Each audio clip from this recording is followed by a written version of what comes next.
because it's readily used, right, in business. And that's really listing out, sweeping things under the rug, giving that emotion, that thought, some space. You want to acknowledge it because it will keep screaming. Hi, everybody. Welcome to the Kidney Coach YouTube channel. I'm naturopathic Dr. Fiona Chin, co-founder of the Kidney Disease Solution and Kaigenesis. And I am joined again today by the wonderful Nicole Williams from K&I. So I'll just hand over to you. So walk us through, talk to me about adaptive thinking. First off, what does that actually mean? Yeah, that's a great place. That's exactly where I was going to start. So adaptive thinking is a set of strategies, and it's a way to help us reframe our thoughts so that we can approach a situation in a new, more realistic way. It's about applying separate tools, or it's more about applying a different way of thinking about a circumstance or situation. And it refers to our ability to pivot. I'll use some there. We've all have had a collective experience of needing to pivot a lot in our lives in the last 3 years, right? But, it's just in the word itself, right? It's about the ability for you to be adaptive. But in this case, we're referring to the ability of your thinking to be more adaptive, more nimble. It gives you the flexibility, or it gives you more flexibility, and actually allows you to make a different decision. If you think of looking at something from like a 360 view versus just kind of head on, right? When we fall into some of like those common thinking challenges or patterns that we talked about before, those patterns cause us to think from a very narrow, lasered focus. And adaptive thinking steps back and says, wait a minute, I shouldn't just be looking at it from this place. Let me check this angle, or let me kind of go around the situation or the problem and look at it from a different point of view. And if I take a different point of view, do I have the ability to make a different decision or draw a different conclusion or approach it differently? So there's quite a few different strategies out there. Again, I'm bringing the ones that I think could be most relevant to support the audience that might be listening.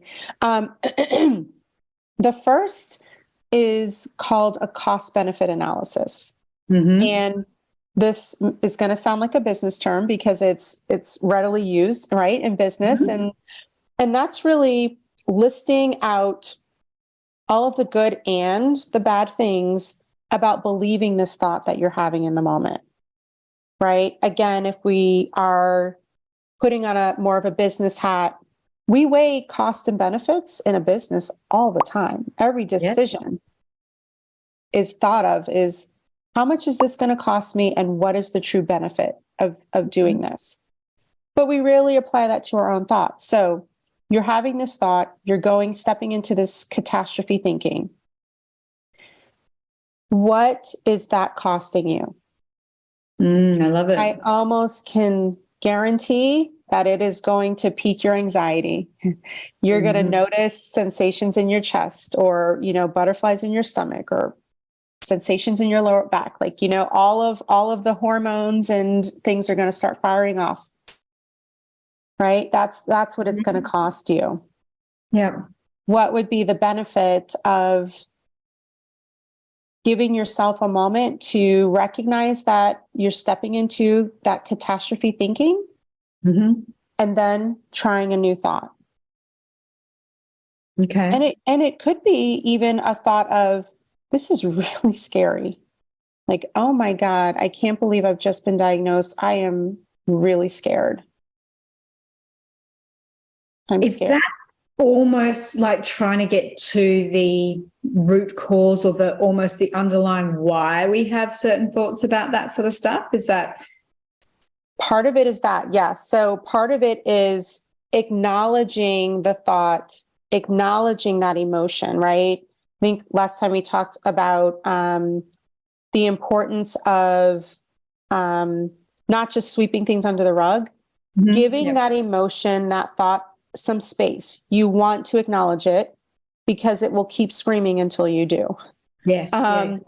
But also, it's almost, I almost think of it as, you know, a child or a friend coming to you and saying, I was just diagnosed with kidney disease and oh my gosh, I'm so worried. You would absolutely hug that person and say, oh my gosh, that's so scary. Mm.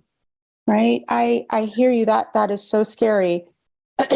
What that does is it immediately can begin to calm the angst that we feel in our body, one, because once we can calm the body, even for a little bit, we have then the ability to tap more into that rational thought and thinking. So you give yourself that moment of empathy. Maybe the next step is you're going to call your best friend who can help you kind of navigate and walk through more of what your problem is. Or you're going to maybe make a list of some immediate next steps that you need to do. Right? It's when those thoughts become ruminating thoughts and they start to circle and spiral. And that's when it can become a challenge. If you liked the video, make sure you hit like and subscribe because Nicole has got definitely some more pearls of wisdom to share with us. All right, everybody. Thank you so much, Nicole. As always, thank you. And thanks for being part of our community. And we look forward to seeing you next time. Bye.